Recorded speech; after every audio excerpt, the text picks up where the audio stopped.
One of my closest friends is an atheist, and I've asked her why she is, and she told me that she's read the doctrines of many theologies, including Christianity, and as soon as she got to the part in the Bible where she read about Adam and Eve, and they said, or it said, that woman shall suffer the pain of childbirth for the sin of Eve.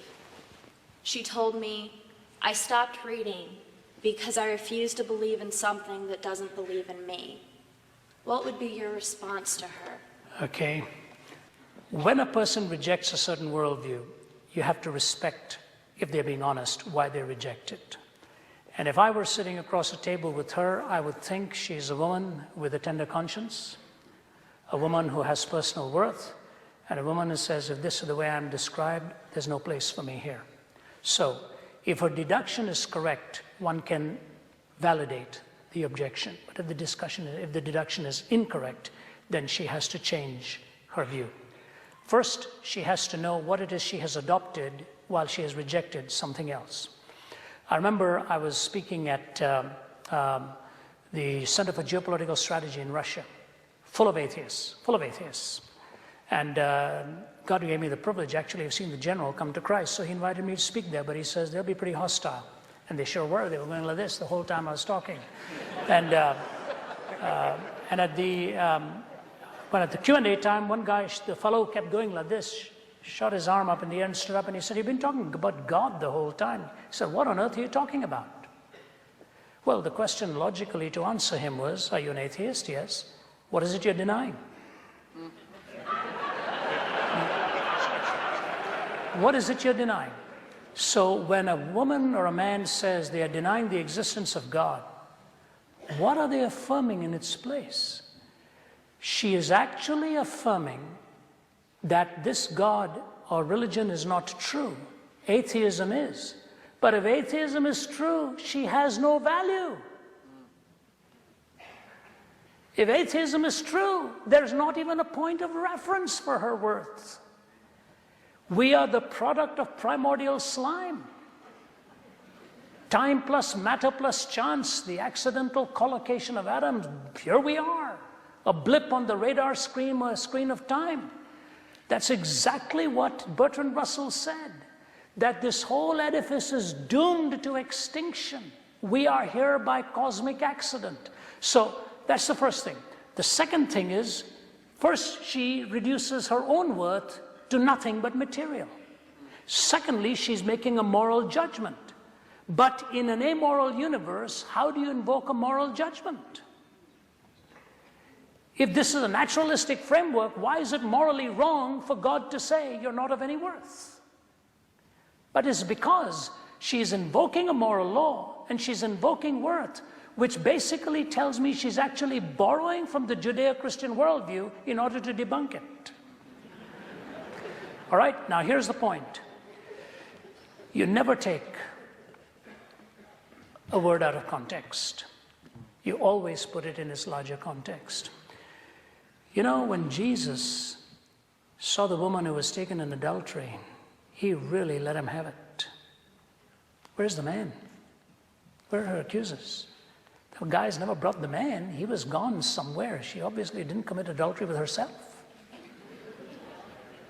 You were living at a time in a culture then where this kind of thing happens so often. He writes some letters in the sand and he says to her, neither do I condemn you. Go and sin no more. The woman with the alabaster ointment, in that culture, for her to have even touched him was audacious. And yet, the Pharisees sitting there said, if Jesus only knew who this woman was, he would not have had her to have any part in him. And he said to them, you know, guys, what she has done to me is going to be told all over the world where the gospel is preached. And he received her gift.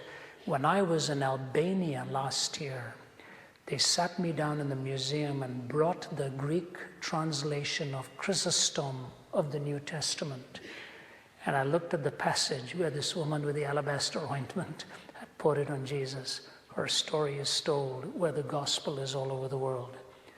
When he revealed himself in the resurrection, he went completely against the climate and the culture of the time.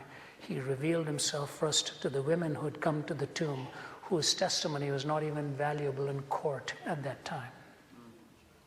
So if you see the special place he gives to womanhood and the glory that he has crowned, the charm and the mystique of womanhood is both in its intellect and in its mystique.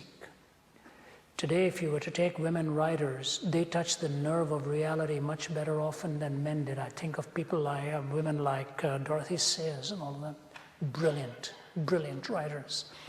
What has happened, unfortunately, is the way our cultures have oppressed always find somebody to oppress.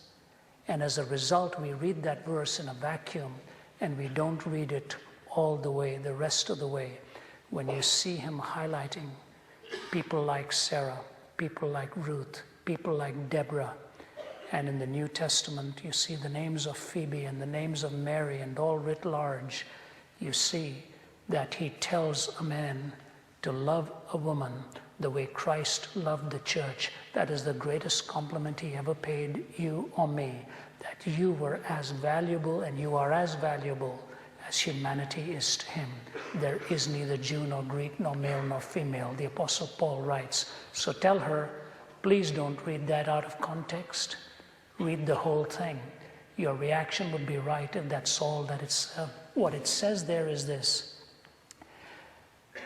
Remember, where there is a plurality of the miracle in physical acts, there is also a plurality of judgment in physical expression. You will see this in Exodus, you'll see this in Genesis. Where there's dramatic miracles, there are dramatic judgments as well. And that sin has a cost, and we always remember through this from whence we came. And the glory is through the seed of that woman. He was going to bring the Redeemer ultimately. And I think that is what grace is all about. She should not read it in a vacuum. Tell her to take a good look at Christ and see his treatment of women.